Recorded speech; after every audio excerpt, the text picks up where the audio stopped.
মার্কিন প্রশাসনের একটি ভয়াবহ গোয়েন্দার রিপোর্ট সামনে এসেছে, যেটা হাতে পেয়েছে বাংলাদেশের বর্তমান সরকার।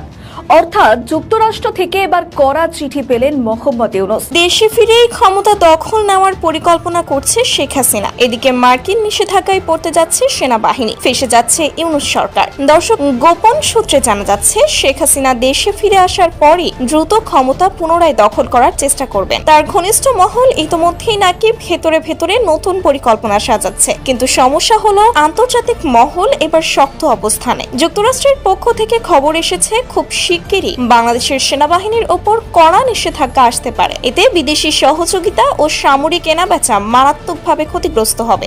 ডক্টর মোহাম্মদ ইউনূস প্রশাসনের মাইন্ডকার চিপে এই মুহূর্তে গেল 3 থেকে 4 মাস আগেও ডক্টর মোহাম্মদ ইউনূসকে নিয়ে পজিটিভ বার্তা দিত সবসময় এনসিপি, জামাত ইসলাম। আর গেল 3 থেকে 4 মাস যখন তিনি লন্ডন সফর শেষ করে আসলেন, নির্বাচনের 3 তারিখ ক্ষণ ঘোষণা করে দিলেন। এয়ারপোর্ট থেকে লন্ডনে গিয়ে সেজদা দিচ্ছে, ওইখান থেকে ওহি প্রাপ্ত হয়েছে। বিভিন্ন ইস্যুতে ডক্টর ইউনূসকে প্রতিনিয়ত চাপে ফেলছে ওনারই স্নেহাশিস যে রাজনৈতিক দলটা এনসিপি। এই আজকের এই মিটিংগুলোকে দেখে এবং গত কয়েকদিনের আরো কিছু খোঁজখবর পাওয়ার পরে মনে হচ্ছে যে একটা ভয়ঙ্করের একটা চক্রান্ত এখানে চলছে। জাতীয় পার্টি আওয়ামী লীগের পরে সবচেয়ে বিশ্বস্ত দিল্লির ল্যাসপেন্সার যদি বলেন, এই ল্যাসপেন্সার গোষ্ঠীর নাম হচ্ছে জাতীয় পার্টি। আসসালামু আলাইকুম রহমতুল্লাহ, সবাই কেমন আছেন? আশা করি সবাই অনেক অনেক ভালো এবং সুস্থ আছেন। সবাইকে স্বাগতম জানাচ্ছি আমাদের আরেক নতুন ভিডিওতে। প্রতিদিনের মতো আমি আপনাদের সিরিয়াত ফারুকি। দর্শক, আজকের ভিডিও টাইটেল এবং থাম্বনেল দেখে বুঝতে পেরেছেন আজকের ভিডিওটা কতটা গুরুত্বপূর্ণ হতে চলেছে।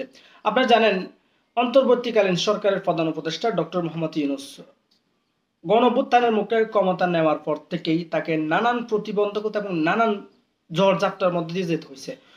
ইতিমধ্যে আপনারা টাইটেল থাম্বনেল দেখে বুঝতে পেরেছেন, এবার নতুন এক প্রতিবন্ধকতার মুখে পড়েছেন অন্তর্বর্তীকালীন সরকার। এবার আমেরিকার সর্বোচ্চ গোয়েন্দা সংস্থার একটা চিঠি প্রকাশিত হয়েছে, যেখানে চীন, রাশিয়া এবং আমেরিকার মুখে মহাবিপদে পড়তে চলেছেন ডক্টর ইউনূস। সেই চিঠিতে কি আছে এবং কেন বা বিপদে পড়তে চলেছেন ডক্টর ইউনূস? তবে কি ডক্টর ইউনূস ক্ষমতা হারাতে চলেছেন? অন্যদিকে আপনারা জানেন, বাংলাদেশের প্রধান বিচারপতি সৈয়দ রেফাত আহমেদের সাথে দেখা করেছেন বা বৈঠক করেছেন বাংলাদেশ সেনাবাহিনীর প্রধান জেনারেল ওয়াকারুজ্জামান।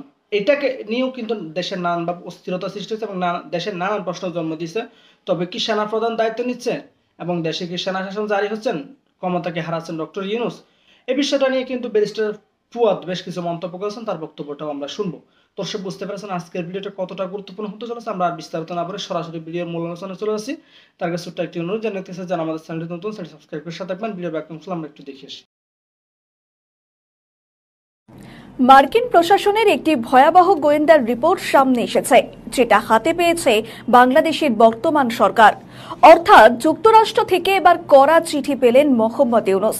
সেই প্রতিবেদনে জঙ্গিদের কথা উল্লেখ হয়েছে। জঙ্গিরা নাকি মার্কিন দূতাবাসে হামলা করতে পারে এমন আশঙ্কা করা হয়েছে। এমনকি আশঙ্কা থেকে সরকার ব্যবস্থা গ্রহণ করতে উদ্যোগী হয়েছে বলে জানা যাচ্ছে।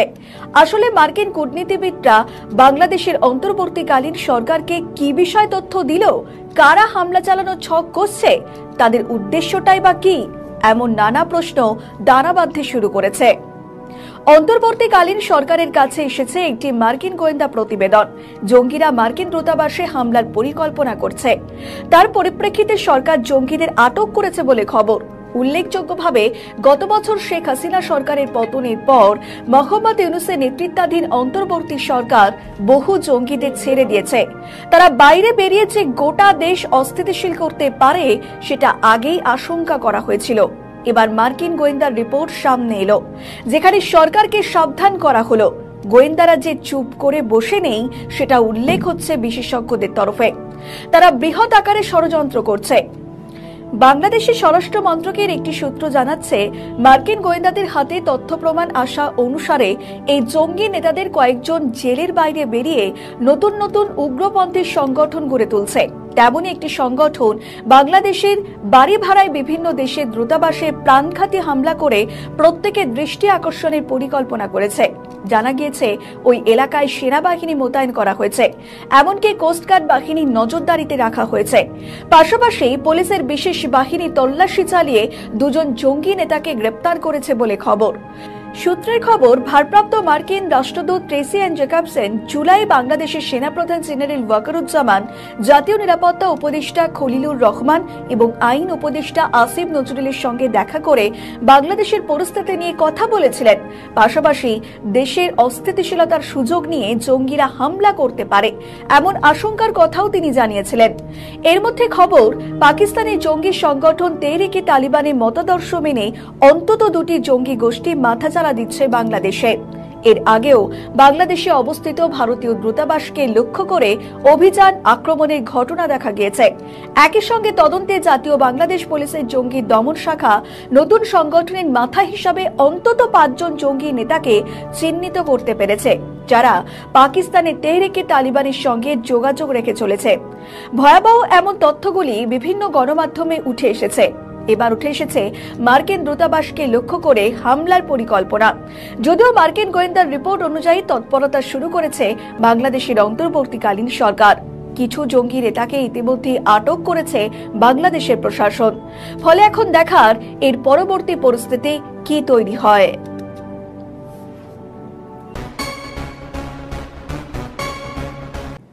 এক বছর হয়ে গিয়েছে বাংলাদেশের পূর্বতন প্রধানমন্ত্রী শেখ হাসিনা ভারতের আশ্রয়ে রয়েছেন। তিনি বিভিন্ন সময় অডিও বার্তার মাধ্যমে বলেছেন বাংলাদেশে ফিরবেন এবং যত দ্রুত সম্ভব তিনি দেশে ফিরবেন। এমনকি তিনি এটাও বলেছেন বিচার ব্যবস্থার মুখোমুখি হবেন তিনি দেশে ফেরার জন্য ভারত সরকারের সঙ্গে একাধিকবার কথা বলেছেন বলে সূত্রের খবর। এমনকি গোপালগঞ্জের ঘটনায় তিনি আবেগতাড়িত হয়ে পড়েছিলেন। তিনি নাকি অজিত ডোভালের সঙ্গে কথা বলে জানিয়েছিলেন দেশে ফিরতে চান তিনি। কিন্তু যতক্ষণ পর্যন্ত বাংলাদেশের মাটিতে শেখ হাসিনার নিরাপত্তা সুনিশ্চিত না হচ্ছে, ততক্ষণ ভারত শেখ হাসিনাকে দেশে ফেরাতে পারবে না, এমনটাই বলছেন রাজনৈতিক বিশেষজ্ঞরা। তাহলে দেশে ফেরার কথা কেন বলা হচ্ছে? কেন বলা হচ্ছে সেপ্টেম্বরের মধ্যেই দেশে ফিরতে পারেন শেখ হাসিনা? এর পিছনে রয়েছে অনেকগুলি কারণ। এমনকি এটাও বলা হচ্ছে, তবে কি মিলে গেল সমীকরণ? হাসিনাকে ফেরাতে একসুরে কি চীন, রাশিয়া, ভারত? আসলে বাংলাদেশের রাজনৈতিক পরিস্থিতি কিংবা আন্তর্জাতিক কোনো ইস্যু তা পরিচালিত হয় পরাশক্তির দ্বারা, বিশেষত মার্কিন যুক্তরাষ্ট্র, চীন, রাশিয়া, ভারত। আন্তর্জাতিক বিশেষজ্ঞরা বলছেন বাংলাদেশের আধিপত্য বিস্তারের চেষ্টা এবং আন্তর্জাতিক জোটবন্দি, এবং বলা হচ্ছে এই জোটবন্দি বিষয়টি তুঙ্গে উঠেছে সংসদীয় নির্বাচনকে ঘিরে। বাংলাদেশের সংসদীয় নির্বাচনকে ঘিরে এটা একেবারে তুঙ্গে উঠেছে।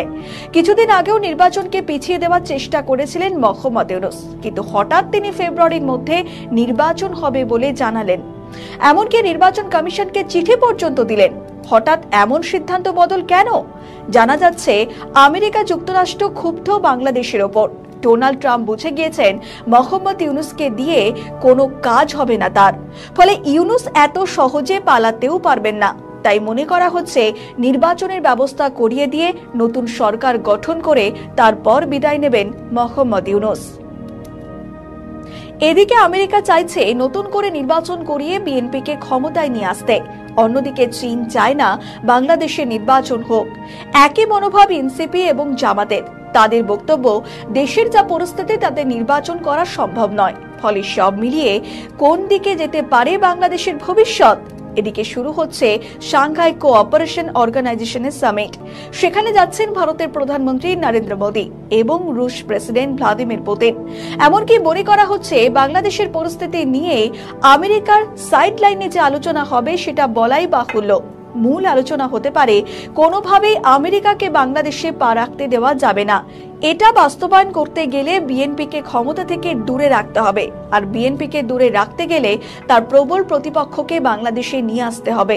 কিন্তু মোটেই মেনে নেবে না বাংলাদেশের অন্যান্য রাজনৈতিক দলগুলি, এমনকি মানবেন না সেনাপ্রধান জেনারেল ওয়াকারুজ্জামানও। কিন্তু ভারত সিদ্ধান্ত নিয়ে ফেলেছে শেখ হাসিনাকে দেশে ফেরাবে।